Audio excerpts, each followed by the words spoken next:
Interesting that he would make that criticism because Jim Chalmers, the Treasurer, is Paul Keating's protege. So it's not direct criticism, of course, but it is because they've just changed the stage 3 reforms that would have lowered the top tax rate. Well, it's more that 37 cent, which was going to be abolished and come down to 30 cents. And yes, there would have been a pushing up there would have been a form of tax indexation by pushing up the brackets. It is interesting, but I think that Paul Keating cherishes what he did with the tax system back in the 80s, and he would not be happy with the way things have gone subsequently. I mean, he gave us the reformed tax system, he gave us the reformed industrial relations system, which led to better outcomes for workers and better outcomes for businesses. And I don't think he'd be happy seeing those sorts of reforms being rolled back across the board by the current government, with Tony Burke going off on his own wild frolic in the IR space, and this happening with the tax system.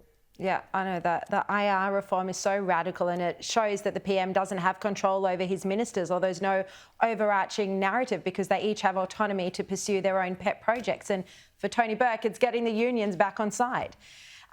Terry, the government claimed that they did have positive economic news today. For the first time in 3 years, wages growth outstripped inflation, but only just. So inflation for the year was 4.1%. Wages increased by 4.2%. Look, there's no percentage point here that's too small for the government to celebrate.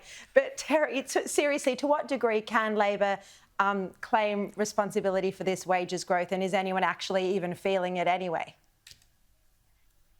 Sherry, you have to think that the champagne corks are popping all around Australia, particularly in the working class suburbs. I mean, yes. It is absurd for the government to really grab at this.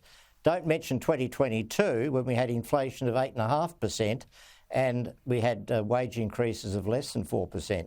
So no, it is absurd. And in a sense, it would be very silly for the government to claim credit for this, because those wages rising at more than 4% is precisely the biggest threat for homeowners to see their interest rates stay at the very high levels or indeed go up.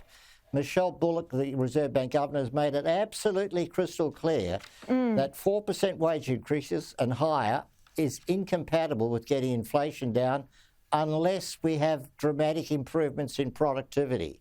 And we've got a government which is so focused on destroying productivity in IR, in energy, all the other parts of the economy.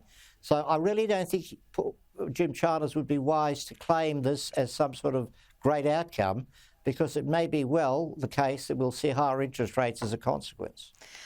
We will see. I mean, everyone's predicting something different when it comes to rate cuts this year. Terry McCrann, always wonderful to have you on the show. Thank you so much.